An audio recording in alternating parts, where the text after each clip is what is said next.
Speaker for the afternoon before dinner. I want to thank Vic for inviting me to come here and speak. Jim Madison and John Kramer are tough acts to follow because they've got illustrious careers in the automotive industry. I have exactly zero experience in the automotive industry, and I'm a scientist with the USGS, which is about as different a career path as you could possibly take.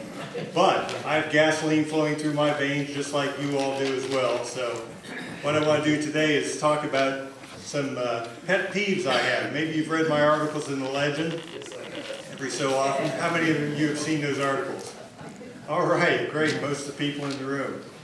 So I just want to talk for a bit about that, and then we're going to talk about where you go to get information on originality. Let's see. So here's my credentials. I was a mop-haired 17-year-old kid in my junior year when I got my first GTO. A nice 1965, and it was a big step up from driving my dad's 64 Corvair. And he swore that I'd kill myself with that car or go to jail, and I never had a moving violation, but I never got caught either. So it's what we would consider a day two car now. You know, I had hijacker shocks on it, mag wheels, Hedman headers, all the things that made cars cool back in the day. And it was a great ride. I drove it for 2.5 years. The engine was cobbled together. It had a 64 GTO tri-power block with 65 heads, a 65 intake, copper fuel lines, Badger air filters, all the period correct stuff for the time.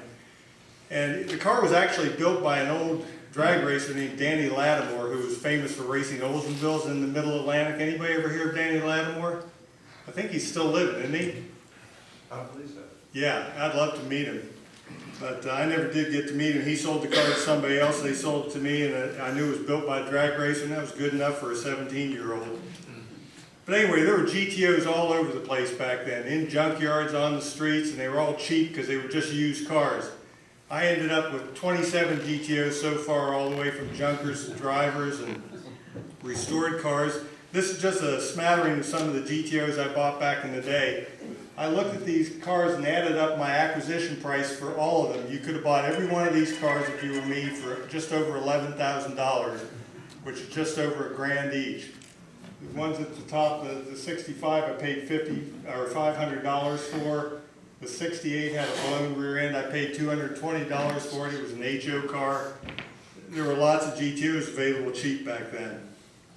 But I started looking at them, really getting interested in what made them original. I don't know why I got that fascination, but it's continued in all my articles in the Legend that you've seen over the last few years. So fortunately, there's different kinds of GTOs for different kinds of people. We have the day one cars that you guys in GTOAA, the judges that keep the concourse judging standards alive, you're the keepers of the flame. These are the finest cars, as correct to original as possible. Then there's what I call the day 1.5 cars. The ones that have been well maintained over the years. They have a different battery from stock, not necessarily a tar top. They might have different air filters on from K&N as opposed to the foam filters from GM, etc. But they're still pretty stock. Then you have the day two cars that had the wild paint jobs, the mag wheels, jacked up headers, Edelbrock carburetors and intakes, and or Holley carburetors, that kind of stuff. And now we're moving into what I call day three cars, and there's several very nicely done ones here at this show where people take an old car and put an LS engine and a modern transmission and computer-controlled fuel injection in it, and you can really enjoy those cars and not worry about them breaking down as often as our day one cars might if we drove them the same way. And if you don't think day three cars are coming on fast and furious, all you have to do is look in the parking lot, go to other car shows, look at the periodicals of our time. There's lots of articles about these resto mods. They're increasingly popular, and I think the next generation of GTO people that are going to sit in this room 10 years from now are going to have mostly resto mod cars. But I like them stock. This is my 64 GTO. That's not to say that I don't like to make improvements here and there when I can. So I've got 67 factory headers on this car. I put an M22 rock crusher in it. But otherwise it looks stock. That's the way I like them. So I live in Arizona, and every winter we have the big auctions that John didn't remember the name of earlier. And I go down to the auctions and look at these cars, and I like to pick them apart and see which ones are true to what the owners represent them as. It's all original, restored, whatever. And I go down there periodically with our intrepid editor, Tom Simsick, who's pictured here next to the DeLorean. That's at Russo and Steele. And then I take my notes and I turn them into the pet peeves from Arizona, where I talk about the things that bother me in restorations I see that aren't true to originality or they're misrepresented by the owner. So here's my disclaimer. So what I like to do is evaluate the originality of these auction cars, whether they're at Barrett-Jackson, Russo and Steele, on eBay, wherever, and try to ascertain the veracity of the owner's claims, because some of the claims are pretty far-fetched. John talked about that in the first seminar today, where they work really hard at Mecum to authenticate those claims and make sure the cars are properly represented. What I don't do is I don't criticize club members' cars, I don't criticize anybody's cars. What I'm just doing is looking at them and trying to determine, did the owner represent this car correctly? Is it originally restored or what? And then I don't evaluate cars that aren't for sale unless I'm asked to do so. So again, they're your cars, it's my car, we do whatever we want to them, and they're great because we accommodate all those interests here at GTOAA. So what I want to do is I'm going to go through kind of a Letterman-esque presentation of what my top 10 pet peeves are, and then hopefully we'll learn how to avoid some common restoration mistakes. And then I'm going to switch gears and talk about where you can go to get information on what's original and what isn't. Because there's lots of different sources and there's lots of different accuracies. So, my top 10 pet peeves in increasing order of concern. Number 10, interior mistakes. If the figure paves the way, the body paves the way, the interior goes right along with it. And how many times have you seen cars where people have reupholstered them without replacing the seat foams? You have saggy, baggy seat foam or cushions, and you look at the headrest in this one car. Another common mistake I see is the wrong steering wheel. The car pictured here has a 6970 wood wheel with a 67 horn button and a 65 horn ornament, which is pretty clever. I mean, it all fit together, but it wasn't quite right. So I see that frequently. I see incorrect shift boots or the shift boots installed incorrectly. Like I said, sloppy upholstery. Got to put on my glasses. And this is my number one pet peeve about this one. How many of you have seen the 65 GTO bucket seats with the diagonal stripe installed in the wrong direction? Have you ever seen that? You know, 65 GTOs are the only ones of the early ones that had diagonal pleats and embossing in the upholstery. And all you have to do is look at the back seat. They're supposed to bend inward at the top. And people put them together with, you can't mess up the back seat upholstery because it's one piece. But then they make the front seats pointing away at the top. Fit and finish. You go to a show like Barrett-Jackson, you expect these cars to be pretty good, but they're not always as great as you think. And this is just one example of poor fit and finish on a bumper. I see a lot of that. In fact, I see a lot of cars like this where this would be the Endura rear bumper option if Pontiac ever offered it. I guess they thought, well, let's get it to auction and sell it, and we don't have time or money to rechrome it, so we'll just paint it. The tin worm visits the auction as well, and every now and then you see evidence of rust on these cars. But when they're on TV going across the auction block under the glare of the lights and the 90 seconds or so they're on stage, they look pretty good until you start looking at them more carefully.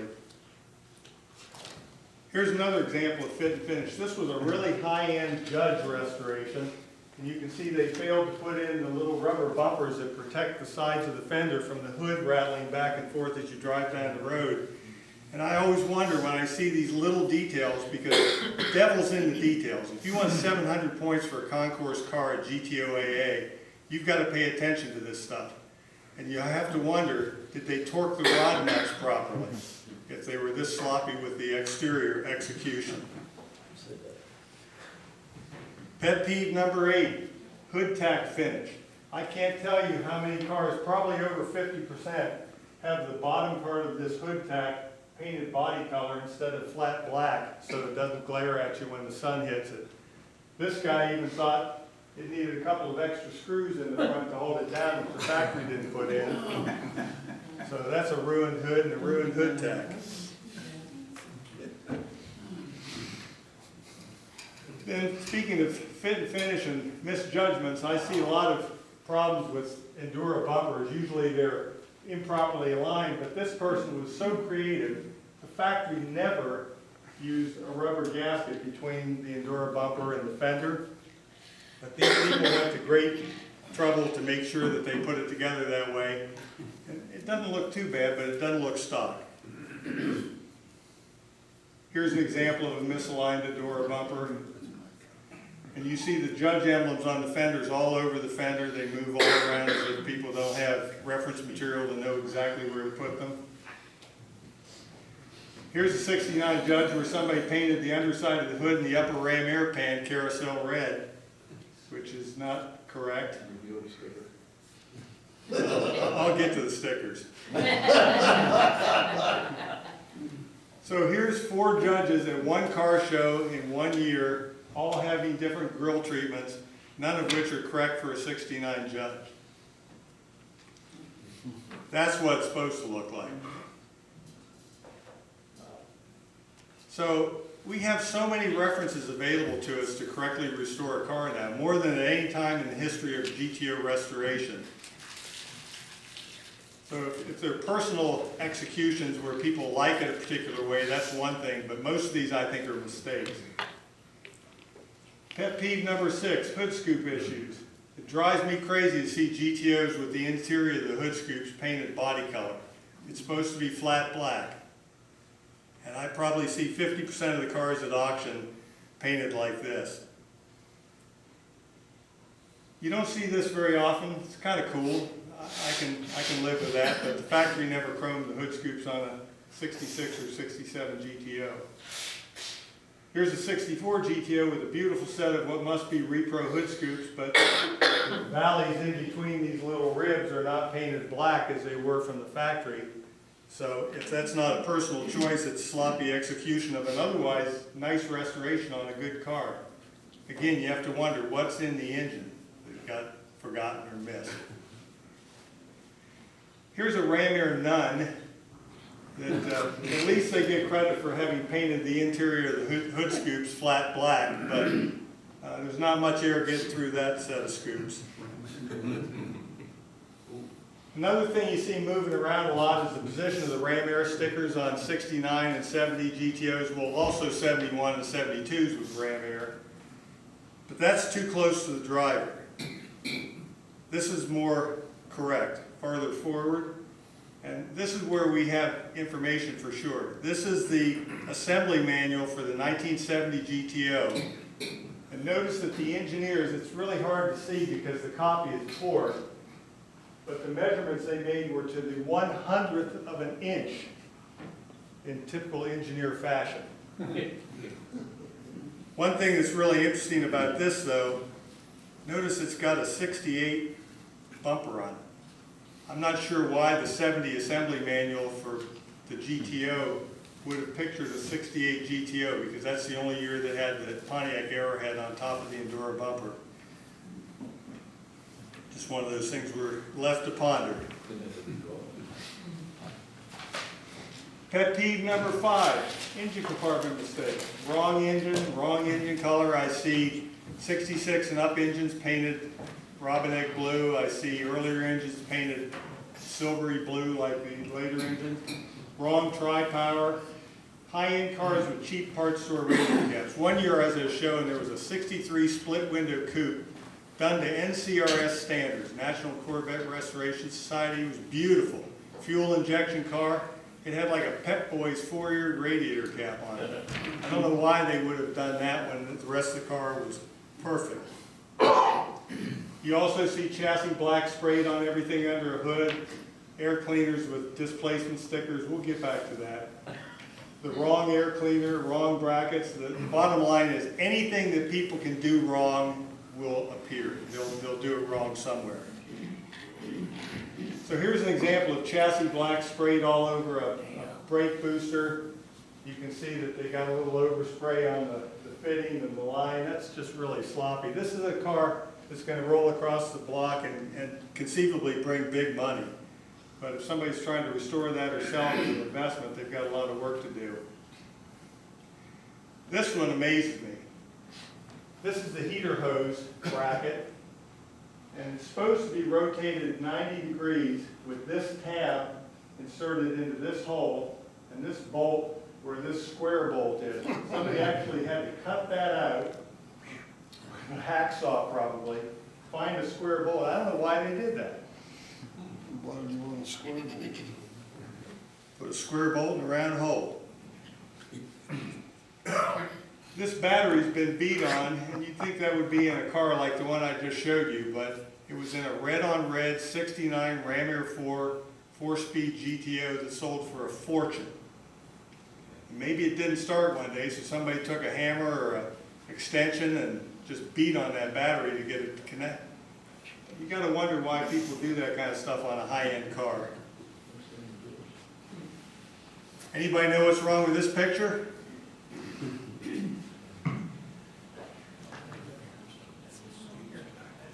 They got the Ram Air pan on backwards. That matches the hood scoop there at the back. You know, the angle of the hood scoop on the front of a 65 through 67 GTO. And you got to wonder how much they knew about cars. Here's an example of a 69 Ram Air pan on backwards as well, just to remind you what they're supposed to look like. That's the correct direction. This was a really interesting car. There were so many things wrong with it. It was a carousel red 69 Judge for sale at one of the auctions.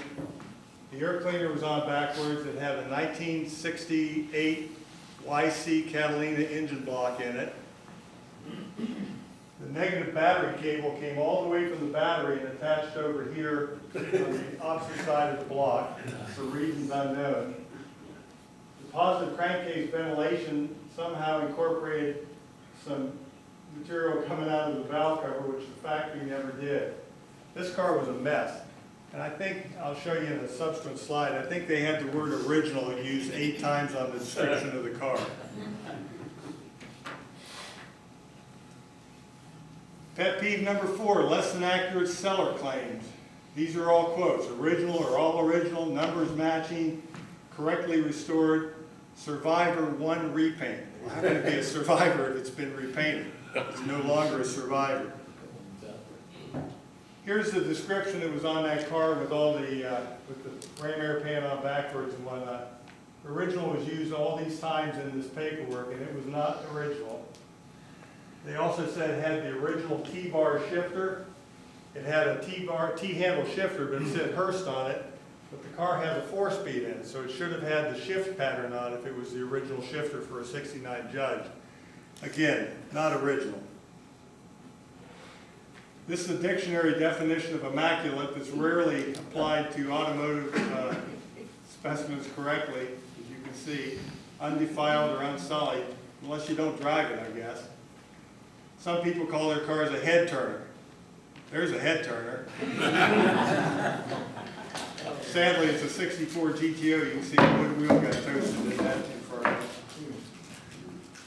And then I've heard people refer to Survivors. These are quotes again. Carefully restored Survivor.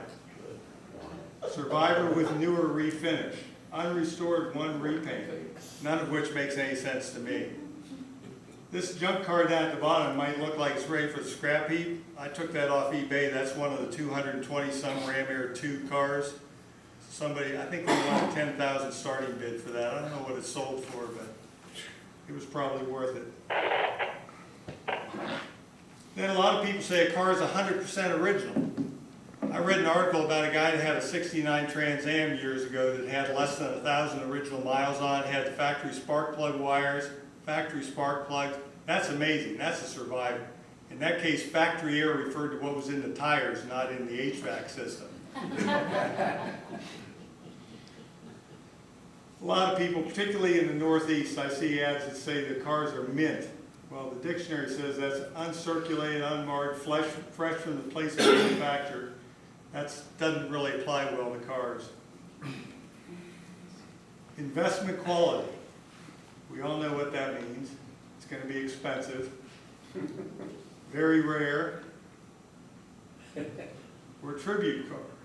You know, people used to call them clones, but clones kind of derogatory now, so now we call them tribute cars. I have no problem with them, but let's be real about what we're trying to sell. Pet peeve number 3, incorrect splitter installation on all your GTOs that have splitters, but particularly 64 and 65. The top picture shows a set of splitters that are not correct for the car. They're too far apart, they're too far back. The middle picture, I see this frequently, even though when you buy repro splitters, they come with installation instructions that show you measurements and where to cut, where to put them and all that. That's upside down. They put the right splitter on the left side and the left splitter on the right. So maybe that was a personal choice, but I think it's because they didn't know what they were doing. The bottom picture is a correctly installed splitter on a 65 GTO, and I was really happy to see that. Now let's get the air cleaner decals. These are very popular, and if you have one on your car, that's great. I don't mind. I wouldn't put one on my car unless it said 455 HO in 1971 and 72. Those are the only GTOs that ever came with displacements and carburetors on the air cleaner. Pet peeve number 1, what do you think it's going to be?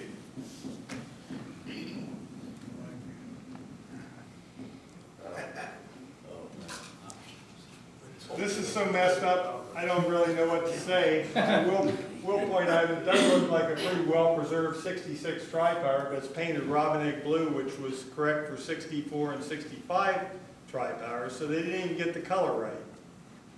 This was on eBay. Why is tri-power so messed up? Because they're complicated. They're probably more complicated than 5758 fuel injection on Bonneville. Over 300 parts in a typical tri-power if you include all the little pieces and gaskets inside of the 3 carburetors. There's a lot that can be messed up, and it is frequently done so. It's also easy to mess up because there were different manifolds, different part numbers for virtually every year. And some of them fit GTOs, some of them don't. Some of them can be swapped between different years of GTOs, like 65 and 66. But they're complicated. If you're looking for a tri-power, get one from a reputable source. Talk to PontiacTripower.com or some of those folks for the parts you need to restore them correctly. So I see all kinds of tri-powers at the auctions. Here's one that is just wrong air cleaners, wrong hoses, wrong just about everything. This one I love. I've seen this on 2 different cars down there. Notice this has a 1966 thermostat housing which points towards the driver's side, but they bent the hose going all the way over for a 65 radiator to the passenger side. I bet they have some trouble with overheating driving around Phoenix. Anybody notice what's wrong with this one?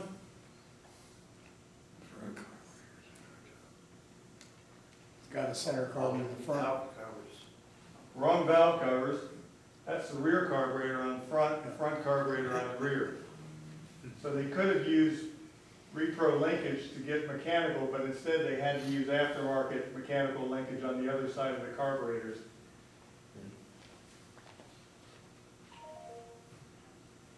This is always nice to see at the auction, a car leaking gas. I would have at least gunked it before I took it to the auction. Now here's a real clever idea. If you've got excess fuel line, don't cut it. Just wrap it around next to the hot upper radiator hose, and maybe you'll get some vapor on it. There's a lot of things wrong with this one. Look at the choke tubes. The one on the back is made out of copper, not steel like the original. I see these mistakes frequently. This was a car on eBay that had an asking price of $90,000. Look at this mess.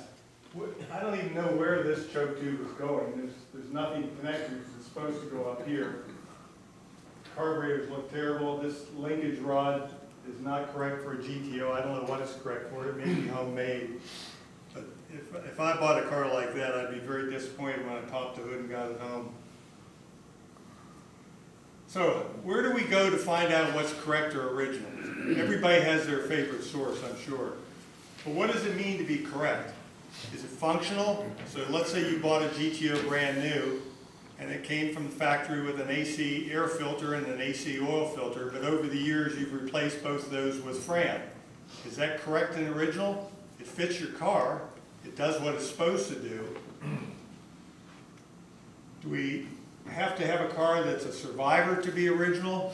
Does it have to have the factory air cleaner and the factory oil filter and the factory oil? Or do we have cars that are over-restored in concours, particularly with a lot of reproduction parts that aren't always like the NOS original parts?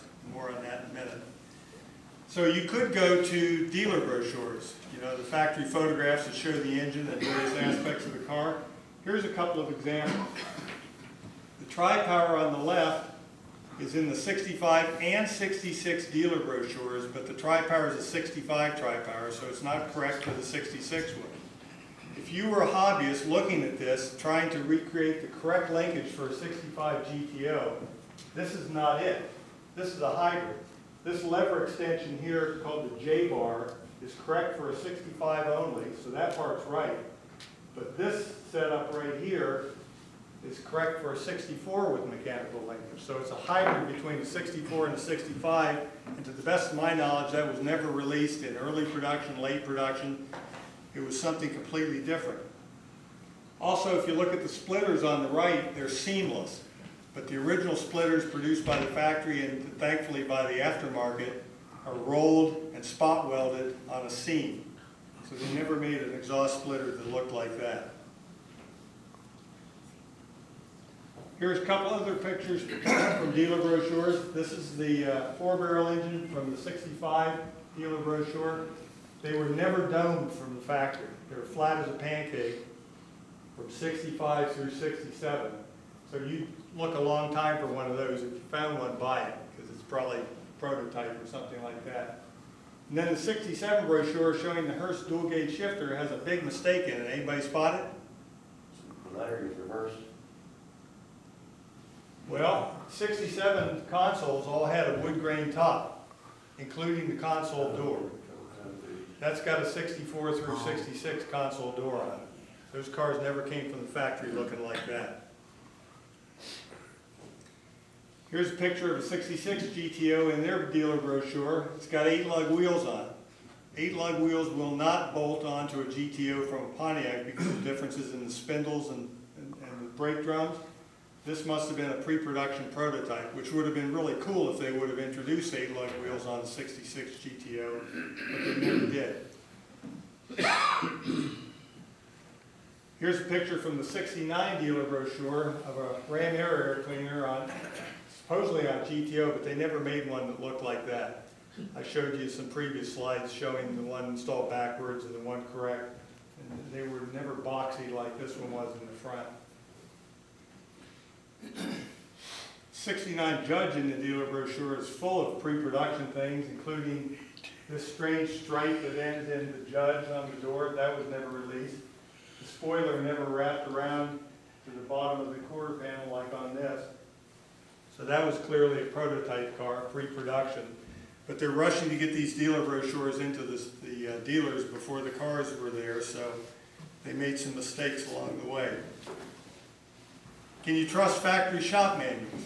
Well, I already showed you that linkage picture in the dealer brochure for the 65 GTO. This is out of the shop manual, and you can see again they use this extension lever here that's correct for 65, but this setup here is correct only for 64 mechanical linkage. But in the dealer brochure, this connecting link is on this side and this link is on the other side. So I don't know which is correct. I guess both are correct. That's what it's supposed to look like. 65 and 66 Tri-Powers didn't have a connecting link that was a male-female slide. It was a slotted affair like this with the J-bar on it for 65 only.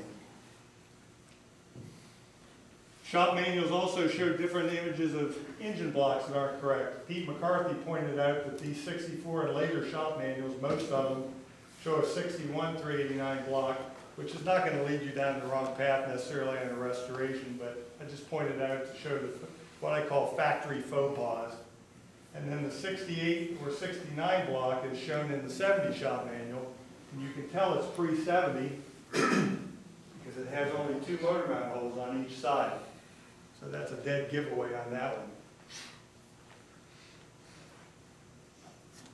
Is NOS always original? These were 2 GTOs I owned. The red one's gone, I still have the blue one. Every 64 GTO I've ever seen has headlight bezels that are painted flat black in those 2 triangle areas. I bought those headlight rings brand new from Pontiac, and that's the way they were painted. My first instinct was, where's the lacquer thinner? I want to make it look like the original. But they're NOS, so I thought, well, I'll keep them that way. What would you do? Can you trust the repro industry? These show, or this picture shows 2 ram air pans, both originals. These are not repros. 65 is different from 66, obviously because it has a smaller center carburetor, but there are some other differences in the stamping. 66 have a lip bent up all the way around the perimeter to kind of position the foam in place. The bend goes up. On 65, the bend goes down. Also, 66 has this extra area stamped here. 65 doesn't.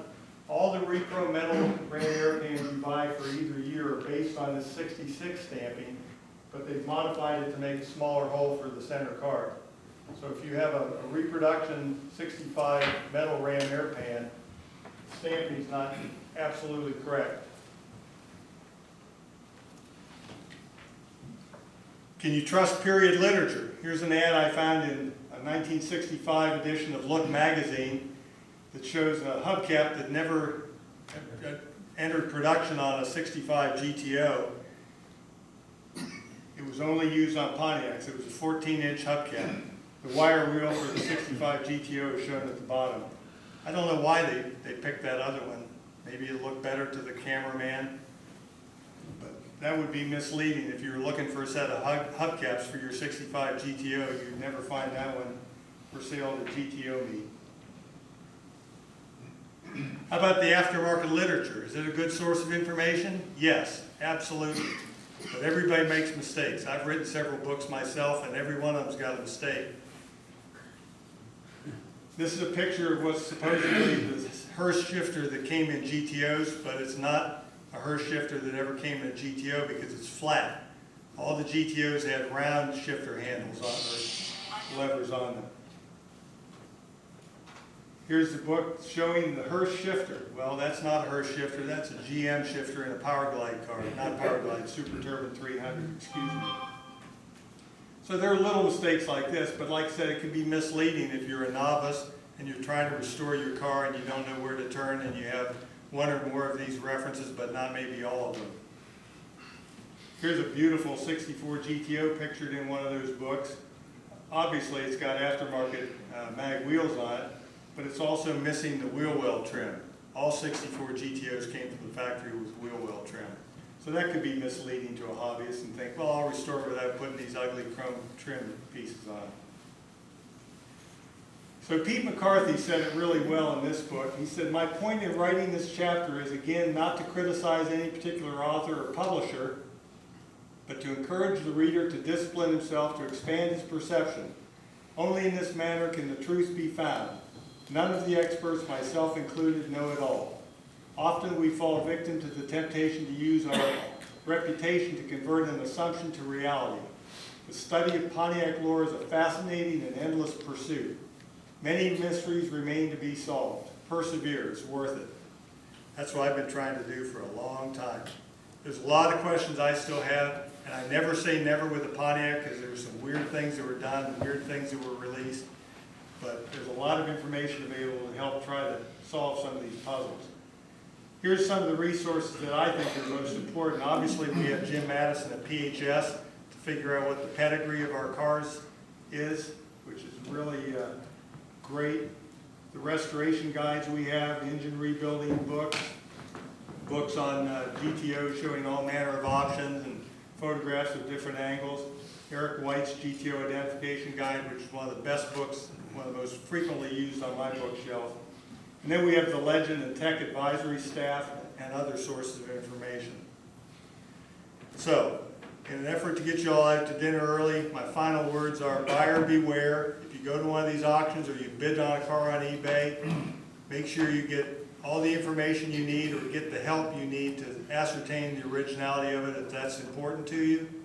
Seems like it's of lesser importance at these auctions where people are bidding on resale red cars with nice chrome and they don't care about a lot of the details, but the devil is in the details.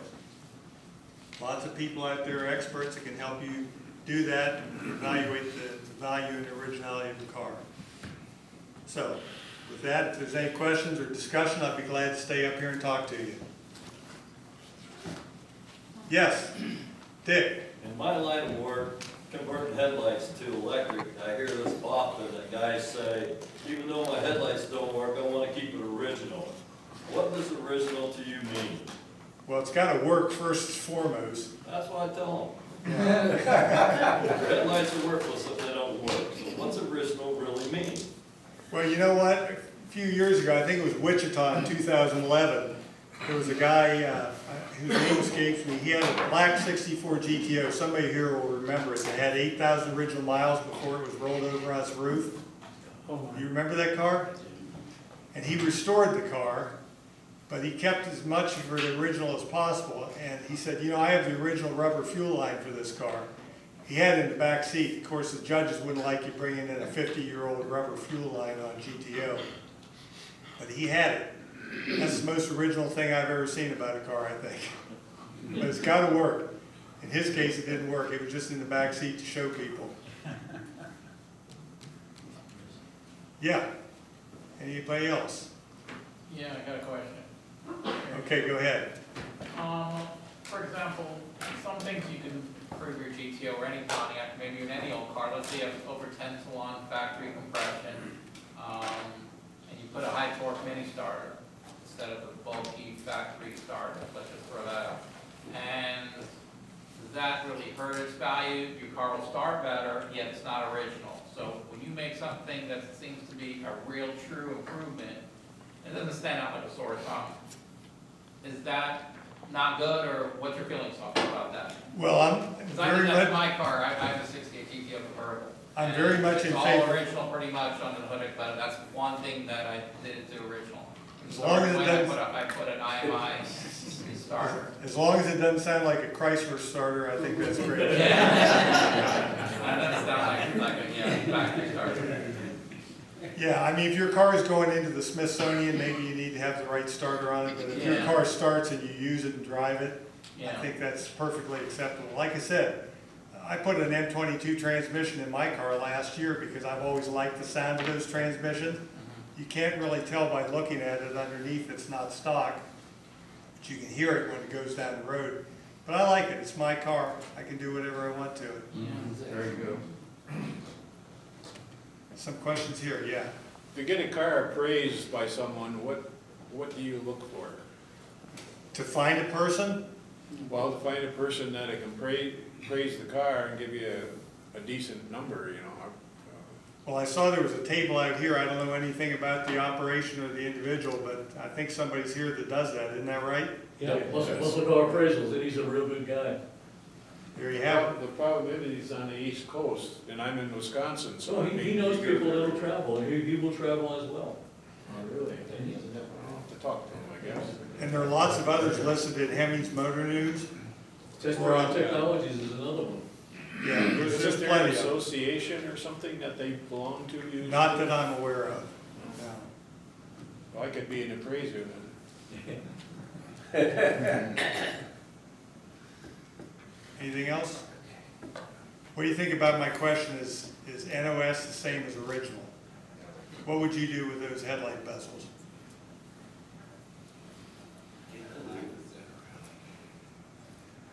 Get out the lacquer thinner, or? They're only That's what one original, person would do. I was tempted. they're only original once.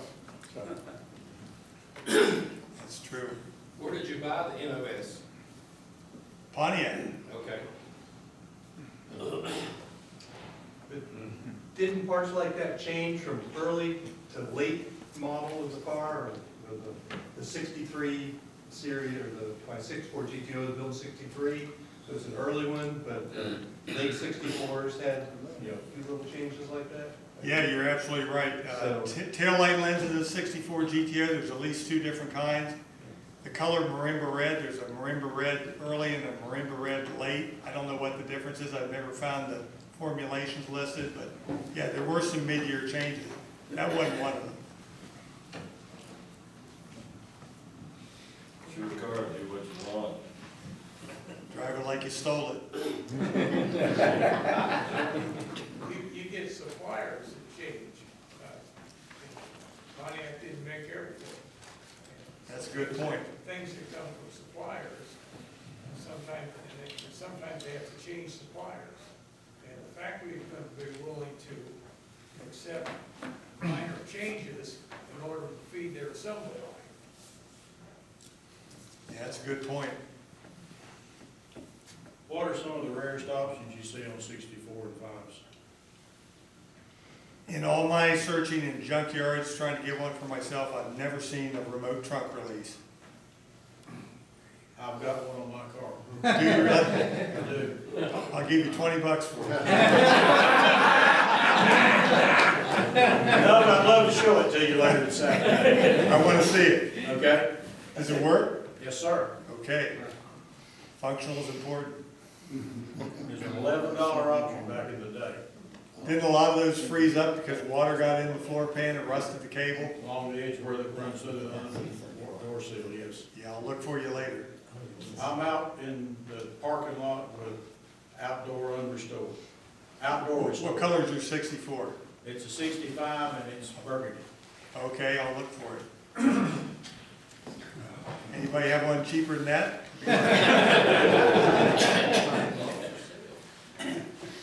So which cars do you currently own? I currently have that blue 64. 5 years ago, I had a Cardinal Red 72 455 HO. I had a red on red 64 GTO.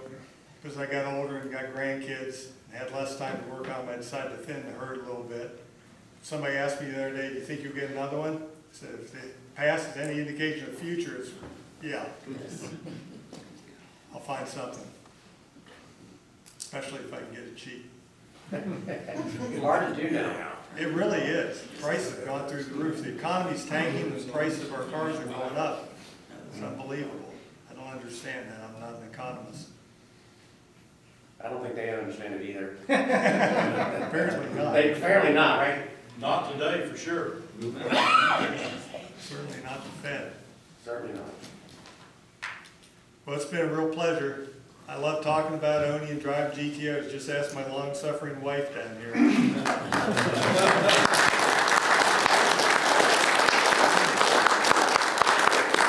And no, we will not be getting